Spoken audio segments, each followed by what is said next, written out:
Just for kicks, right? Is he on right now? No, but it's an update of some sort. Boy, there's trouble in paradise. I used to think that Peggy Flanagan was batting those eyelashes at Big Tim. Yeah. That's right. Looking fondly over his shoulder as he signed some other law. And it turns out there could be trouble in paradise. Oh, no. Yeah, apparently they haven't chatted. I guess Timmy was not pleased that in his absence, it almost sounds as though Peggy was plotting to take over the throne. Oh, she's setting up shop? Was she redecorating the office? Well, she was, measuring for curtains. Okay. And, I don't know if she literally was, but they haven't communicated in quite some time, and they're not meeting privately. Very interesting. Oh, it really is. It's a rift. stupid. You know what it is? It's a rift. A rift. And again, this is more third-rail theater because who gives a bleep if these two morons talk to each other?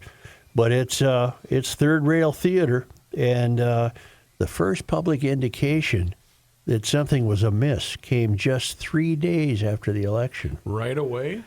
Walz gave his homecoming speech to his staff. Remember that hand-picked crowd of worshipers that Yes. Walz hauled out to some high school in Egan, but Peggy wasn't there.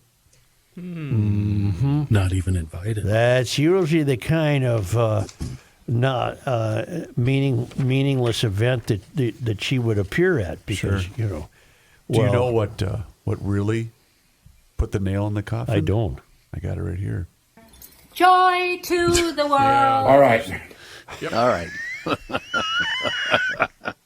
Well, it's funny you mentioned that, or it's funny you played that, because instead of Peggy at Tim's Worship Me, I'm Home celebration, you had That's Gwen. what the official call it. Right. Got it. Gwen Walz introduced the governor with a short speech, which they were nice. all grateful for. Turn the page. And that's a task that routinely falls to Flanagan for official government events. And the Worship Me Return Home press conference was an official government event, but no Peggy. Now, he denies this. I think Vanita asked him about this, too. And he said, oh, no, we're fine. We're just trying to figure out how we can best operate. And Minnesota. And grow the government. Yes. That's what we need, Tim. Just grow it a little bigger. Just great. So we don't know if Peggy was eyeing the big office or not. She got a little taste, huh? Some human blood? Maybe she was hoping that he would win, and then she would I'm automatically assume the big chair, right? She was not at the pre-Thanksgiving turkey event at the Capitol. No, I That know. would be one you I wanna be know. at. Nor was she at the 90-minute media reception with cookies and punch. She missed the cookies and punch at the governor's current East Cliff residence where he's mooching because he doesn't own a home.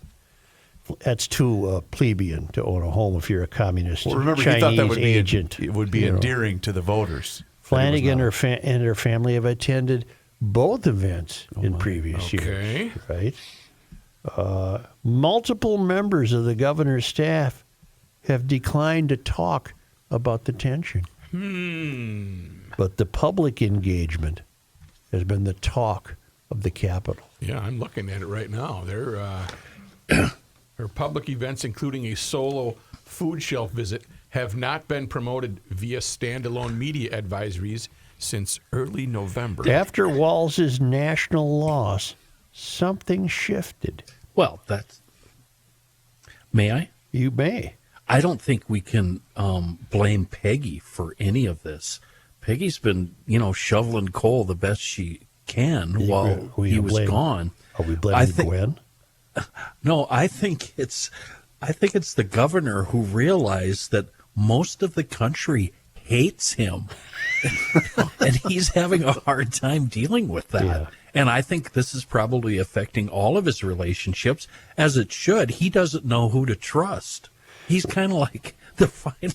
Well, okay, I'm not going to compare him Well- to that guy, but it's a leader. In the final days of a battle, you're losing. He doesn't know who to trust. Well, after his national laws, which I'm sure was humiliating for him, Well, I hope so. he yeah. thot he had it in the bag because Yes. he's so poor. He Yes. didn't understand why people wanted to vote for a billionaire. Right, he just didn't get it. On the Friday morning of his return, 3 days after the election, Walz convened a small meeting with his chief of staff, Chris Schmitter, his general counsel. Come on. Come on. Yep. Schmitter. Call the Schmitter. Schmitter. That's Call his the name. Schmitter. I bet No, he was he's in the... Quiet. Never His picked up. general counsel, Flanagan, and Dominic McQuarrie, who was then the senior advisor to the lieutenant governor, according to multiple sources who knew of the meeting. None of the participants spoke about the meeting. But within a month, McQuarrie had left the office after nearly 2 years. His social media post gave no explanation for his departure. Oh. When Walz was asked in a recent interview whether he had fallen out with Flanagan, he deflected. He's very good at that. Deflection. He will not be silenced. We're back, and I'm reestablishing what I need to do as governor, he said. It's like a podcast. One time Norm Coleman filled in for me, and I had to get on the phone to say, hey, shut him up. Yeah. He's calling it the Norm Coleman Show. Yes. It's good for saying Shut up, Norm. He's calling it. So same thing with Peggy. Walz leaves. He's out there. Zip it. He's out there doing his Dom DeLuise dance, and she's thinking, I'm going to get this gig. I'm going to get this I'm gonna gig. be Gov. And then he falls on his face, and she doesn't get the gig, and now they're not chatting. It's a fine how do you do, isn't That's it? tension. You think she'd be better at the job? I think they both are just wonderful people. They would do a great, great job. Why don't they? You know what they could do? They could smoke the peace pipe over the satanic Why not? exhibit. That would help them probably. Over the devil bird. Bring them together. The governor denied knowledge and did not express curiosity or interest in whether Flanagan had been invited to that little chit-chat 3 days after the He election. just ignored it. Put her out in the cold. Yeah, he did. That secret meeting, boy, you've got me intrigued. What I a- wonder if what you a- think he was blaming others? I don't know. I would have liked to have been a little mouse in the corner or a fly on the wall. What a cruel way to treat a woman whose heart beats faster upon your arrival and whose eyelashes flutter at She's your every happily move. married. She's happily married. That's actually, what you to think. That's what you think. To an ex-NPR reporter, actually. Matt, do you think he cried at that meeting? Do you think there were tears shed? Oh, I'm sure there were Kleenex boxes after Kleenex boxes. You know, the requested. always available, I say that because he's always on TV, Stephen Shire, the Carleton College political science professor, Oh, emeritus. Right. Yep. He's got a good point here. He says, a big fan of the show. what is notable are the timing of this and the apparent reasons for it, Scheer said. Peggy Flanagan and Walz were joined at the hip for 6 years, and now they seem separated by their individual ambitions. Oh, Who brought up Gwen? Was that you that brought it? I think, probably. I think you're right Yeah, could have about been. Gwen. Well, I know why you brought up Gwen. Got it on there. Joy to the world. It was actually my fault. All right. I love that. When they were on the campaign trail, they probably spent more time together than they've ever spent together. Yeah. And she probably planted the seed in his head. Look, when we get back to town, mister, Yeah. you're done with that Flanagan woman. We got Yep. it. We got her all under control. Or do you think, Kenny, it was a lot like when families were forced to be together during, COVID? B. We were locked down. Oh. And, B. B. boy, I got to find something. Yeah, I got to run to the thing. To some in DFL circles, the bonus of a Harris-Walz victory would have been the ascension of Flanagan as Minnesota's first female governor, joined by Senate President Bobby Joe Champion. DFL Minneapolis is the first black lieutenant governor. It's always important to be Yeah. the first. You got to be the first. Not Doesn't to be make the any best. difference if you're any good at Right. it. You got to be the Just first. be the first. Flanagan also would have been the nation's first female Native American governor. And that, well, I think Elizabeth Warren, what's Elizabeth Warren? She's a senator. Yes. She wears a headdress to the Senate, doesn't Well, she? she claimed to. She yeah. claimed to, but I'm not so sure. But Peggy is the real deal on the White Earth Ojibwe reservation. Asked how the excitement over new executive leadership might shape his thinking about whether to seek a third consecutive term, Walz was terse. Terse. We could always have a primary, he said.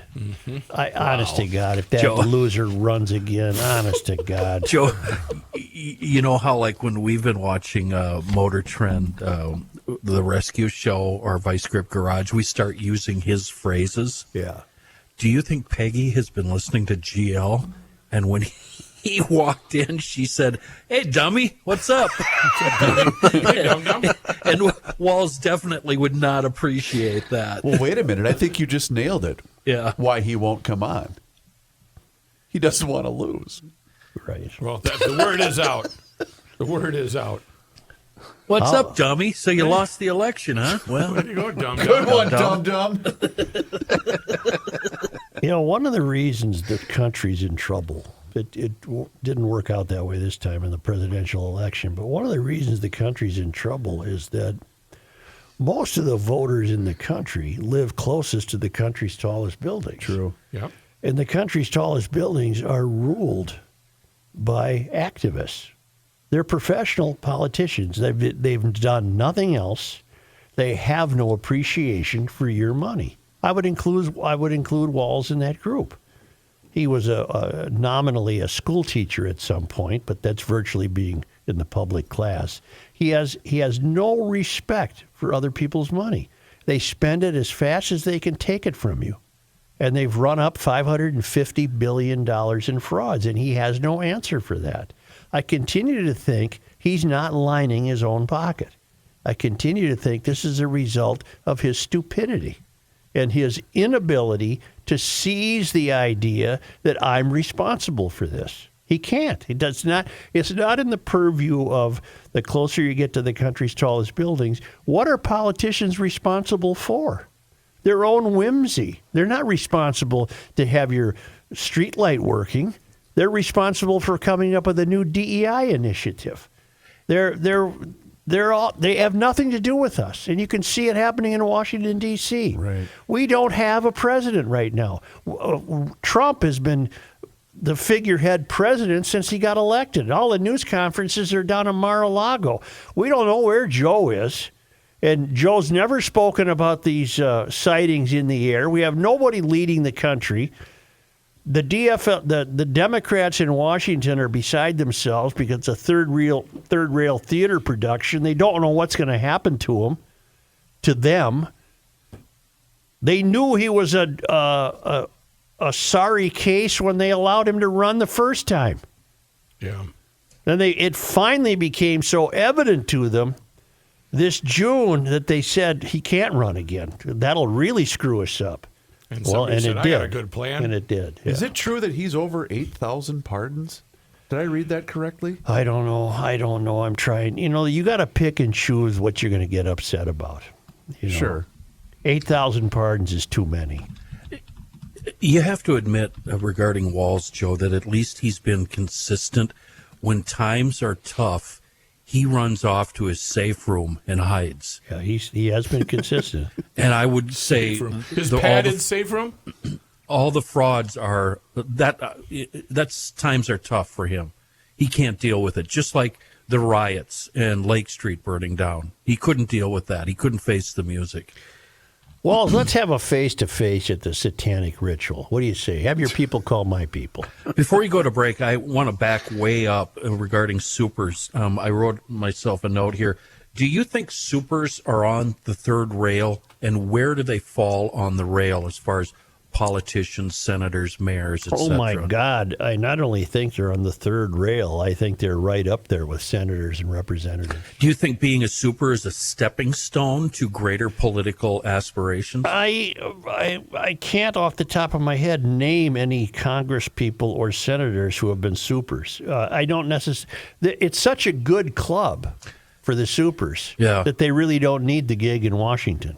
They have their own third rail rules and regulations, and they just keep trading That's- jobs with each other. That's exactly what I wrote down. Why would I ever leave this cushy, well-paying job? You know, $250,000 with a car and solid gold-plated health benefits, and 5 years from now, somebody's going to offer you $35,000 more a year to move to their town and go through the same phony BS. More money for less work. Well, then It's you just take fantastic. The buyout. You take the buyout. Yeah, or get a good buyout. Hell, you can be super of the year and leave here under the accusations of COVID fraud, allegedly, and it doesn't stop you from getting a new gig. Be welcome to Boston.